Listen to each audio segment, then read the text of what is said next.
Ndị be anyị ka ụbọchị nke taa dịrị anyị na mma. Anyị sị na ya dịrị ndị Igbo niile na mma.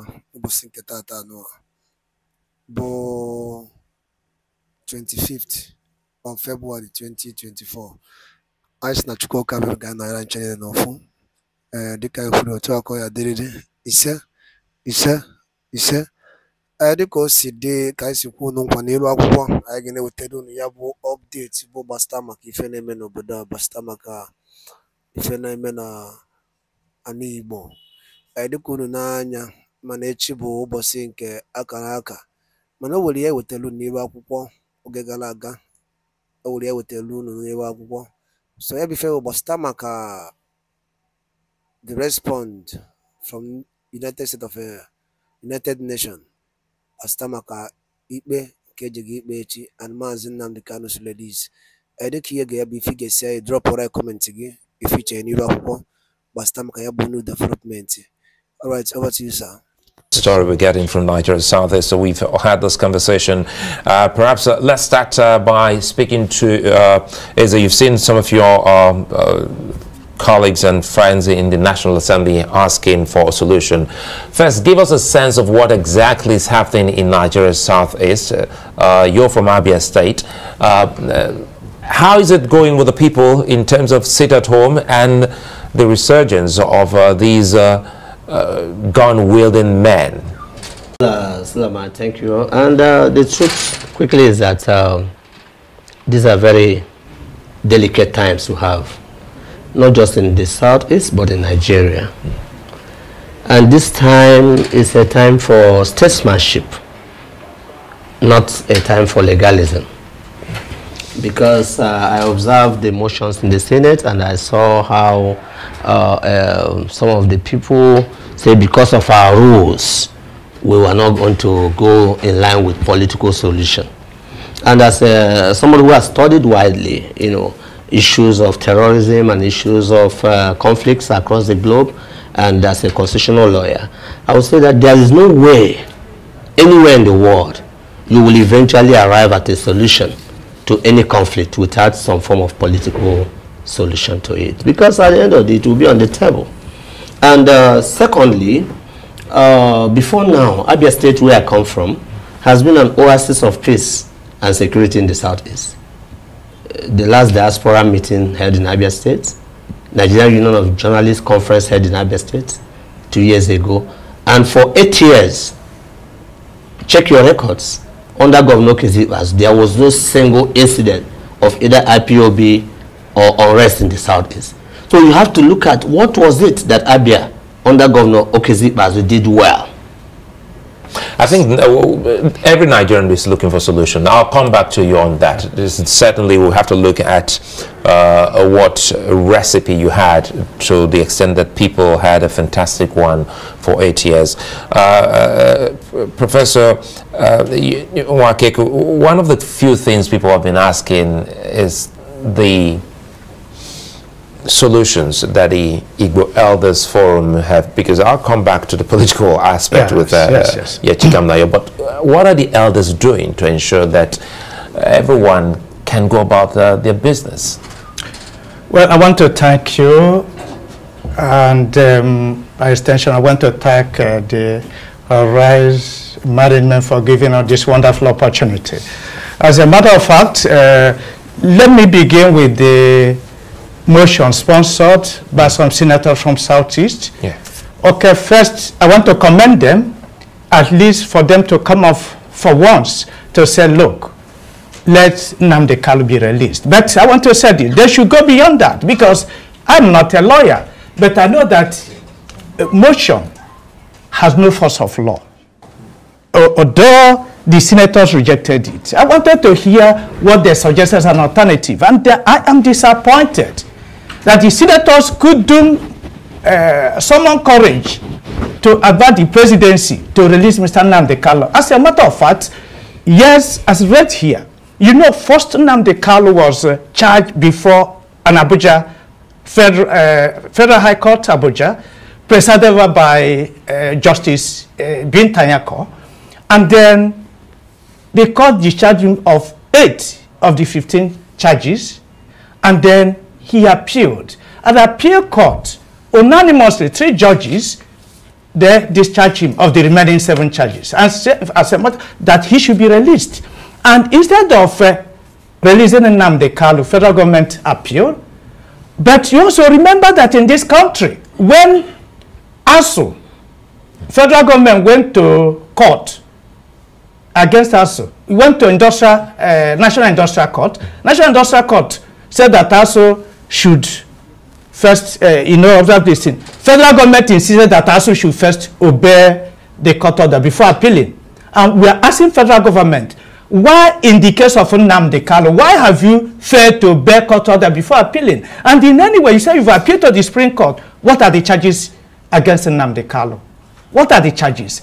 And again, the federal government, you see that after delivering that unanimous judgment, within 48 hours, the 3 judges were transferred out of Abuja punitively. And we're asking, are we in democracy? And so when the senators rejected the motion, of course, some of them are lawyers, and they know that motion has no force of law. I had expected the senator to say, look, our colleagues from Southeast, you've demonstrated patriotism. We should go beyond motion and compel Mr. President to obey the law, but obey the court order. Federal government is supposed to obey the court order by releasing Nnamdi Kanu before appealing, as they insisted that ASU should do. I belong to ASU, and I know that federal government insisted that we should obey, and we obeyed. And so why hasn't federal government obeyed this? And in any way, what are the charges against Mr. Nnamdi Kanu at the Supreme Court? So government is violating laws with impunity. The rule of law doesn't seem to exist again in Nigeria. It's like we here is lawless state. So is this the elders approach? Yes. Yes. Thank you so much. Is this Igbo elders? No. Igbo elders. Your personal approach to this. Igbo, we've discussed this severally. We've reached out to the media. So I'm not saying that the Igbo elder didn't meet on it, but several Igbo elders have expressed this, led by our chairman, His Excellency Dr. Chukwemeke Zife, Chief SN Okeke, and others, even the new President General for Hanes and Chief Emmanuel Iwanyanwu. We have maintained the same thing. Release Mr. Nnamdi Kanu. He has not committed any offense. That's on one hand. Yes. But on the other hand, I'm coming to Chikam Nayon now. Yes. On the other hand, because we seem to have another problem, and it has to do with the sit at home. Yes. A part of Nigeria in crisis also mean that the entire country is in crisis, whether it's Southeast. If the Southeast economy is going down because of sit at home or some other crimes and criminality, then Nigerians should be worried. Let us in on what you say you did while in government, to the extent that, well, for 8 years, there was peace and calm in Abia State. Let's see the Abia example. The Abia example is simple. You know, Governor Kezi Bazo at a point was unanimously given the award of the best governor in security in the Southeast. The entire diaspora. By who? By the Telegraph newspaper, an independent body. And Abike Dabiri, the lady in charge of the diaspora, took the whole of Igbos from all over the world to Aba for a convention just last year, because that was the safest place anybody could go. Everybody from everywhere in the world came to Aba. What did Ibazo do right? You see, because a governor is a prototype of a president, and you have to understand the microcosm before you can apply it on the macrocosm. First of all, you cannot fight insecurity without a buy-in of the citizens. You cannot legislate an end to the sit at home. You cannot use the gun and the bullet to stop sit at home. You have to talk to the mind of the people. There must be a meeting. You cannot at any time do anything about insecurity until there is a buy-in, until the citizens themselves take ownership of their own security, until there is that connect. As long as there is apathy, as long as the people do not believe in the people in government, as long as the senators come here in Abuja and blow their grammar and they could not go back to their villages, you have not solved the problem. So what is it that we can do to actually make sure that that detachment between the government and the governed is that bridge is actually broken, so that people can come together, because politicians must not come to a point where the people are afraid of them and people are more at home with non-state actors. What is it that we are doing wrong as a political class? But that's what's happening now. People listen to non-state actors. I agree with you 100%. People tend to listen to non-state actors.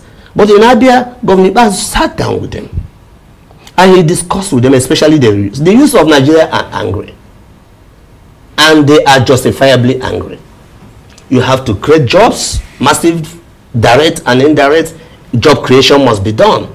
Whether it is in the southeast, on the southwest, on the northeast, or in the northwest, the youth must be employed. The youth must know that this country represents hope and prospects. That's number one. Number two, you must make local governments to work. Local governments in Nigeria are frustrated. In Abia, where I come from today, there are no local government executives, either the transition committee or elected. Under Governor Bazu, we did local government election twice.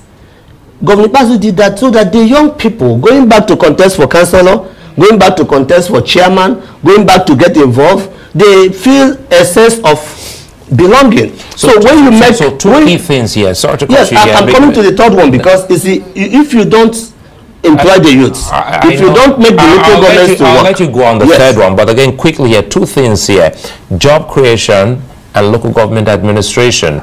Are you saying after your governor left office, these people who were once employed or engaged suddenly lost their jobs? In Abia, as at yesterday, 7,000 people have been sacked by the new government. You see, if you look at what is happening in Abia and in Kano, where there is a hostile takeover of government in terms of one party taking over from another party, you see there is being government of vendetta, government of reversal of gains, government of trying to prove that, oh, because you did not exercise your democratic franchise in our favor. 7,000 people sacked. 7,000 people sacked. And local government workers, as we speak, for 2 months in Abia State, local government workers have not been paid. They are undergoing what is called re-verification. In this time, when there are no patrols, when transport has gone up, when people are going through perilous times, somebody sits on that location. By the way, Abia State has gotten about 45 billion. Let's quickly take the third one so that the third one is that, like I said, there must be massive employment. When we were there, the governor of Abia State created what we call the team as Transport Management Corporation of Abia State. We created the APSA, we created ASEPA, we created APUMA. All of these were deliberate, definite measures taken to engage, to bring in the youth. They all seized. And all of this have been dissolved. So when you see that, as at yesterday, I wish you can bring the video here, as at yesterday, 2 policemen were shot dead. Our brothers of the Nigerian police, accompanying a commissioner to Ariara Market, were shot dead. And there is riot at Omoya, not local government. There are riots all over the place because of what? Because when you do not ensure through succession, political or otherwise, that there is a continuity of the gains, not just for political expedience. When you try to run a government of vendetta, what you end up doing is you dissolve all the gains that have been done. And like I said, like my brother equally said, you must engage the people. You see, I want to appeal to the Senate of the Federal Republic of Nigeria. Let us not be legalistic about insecurity in Nigeria. Let me come in before you expatiate on that. Yes. Yes. Professor Charles Wankeku, yes. Quickly, I want you to expatiate on that, because he's giving about 4 key things here, and this again speaks to how politicians can also contribute to peace, yes, or otherwise. In this case, he said it's almost all the structures put in place to engage people have been stopped in Abia State. Now, how can politicians understand that there is, irrespective of the government in office, that the people are the paramount, essence, rather, the essence why you're in government? Well, what my colleague said is news to me, so I don't have full details of that, but I want to believe that government is supposed to be a continuous process. Okay? But at the same time, you know that the new administration you have there, they had their campaign, they had their manifesto. I wouldn't know the details of what have been done and so forth. Is it possible that they are reassessing the whole thing or not? I wouldn't want to talk about, but let me talk on the insecurity. Okay? Please now, you found out that generally, according to Karl Marx, conflicts in every society are caused by the struggle between two major classes over the control of material resources. They have and they have not. And you know that they have often less than 5% of the state. They control over 90% of the resources. And you keep on having that constant struggle. And so, as he rightly pointed out, you have insecurity throughout the country. But that of Southeast is an exceptional case because of massive deprivation over many years, marginalization, and complete exclusion of the people from governance. We are talking of a people. Southeast was part of Eastern region. Eastern region between 1960 and 1965 was rated by the World Bank as the fastest growing economy in the world. 9%. Fastest growing economy in the world. And so, and the Southeast is the center of that Eastern region. And today, we are having sit at home, you are having everything. You come to the national here, you see that the people from the Southeast are marginalized. Our youths, our graduates are not recruited in the public service, despite the existence of federal character as contained in Section 14, subsection 3. Promotion, our people excluded. Security agencies, our people excluded. And people and the youths are not happy. They believe that we are not doing anything. And that's why our elders, you asked me before what we've been doing. We've been reaching out to them, pleading with them that we want peace, that they should give us time to talk with the federal government. We've been talking with the federal government, but it's like federal government doesn't want to listen. But that notwithstanding, we still appeal to our youth to exercise patience. We believe that perhaps the new administration may look into the case of Southeast. Here is, we are talking a place where... Quickly here before we wrap up with Chikam Nayo, what are the demands? First, you spoke about Nnamdi Kanu release. Yes. Now you're talking about people being marginalized. You're talking about joblessness. Yes. What do they want? The youth want to be included in whatever that is being done in Nigeria. Now, our youth, you say federal character, as contained in subsection 14, subsection 3, okay, say that every section of Nigeria should be accommodated in whatever government does in order to give that section a sense of belonging. Let me bring in the lawyer here so that we can close. Sorry to cut you here. Let me finish. Let me finish. Land on this. So you found out that under that federal character, our people, they score very high in JAMB. They are not given enough admission. They perform well in civil service job recruitment. They are not recruited because we want to reflect other places. But when it comes to politics, we excluded. And so you see that the implementation of federal character is selective and at the detriment of people of Southeast. And the youth are crying. Barrister Chikam Nayo, a plethora of demands to the extent that it could get so foggy because you really can't. So in a minute, let me comment President Tinubu on one ground. He has brought in a very holistic approach. The Southeast is included, at least in the service chiefs that have been appointed. That's a kudo, and that's a positive sign that President Tinubu wants an all-inclusive situation. Southeast is now included, at least in the security apparatus of the country. 2, President Tinubu has also, an obligation, a responsibility to continue to go via the political solution, because you cannot be legalistic about peace.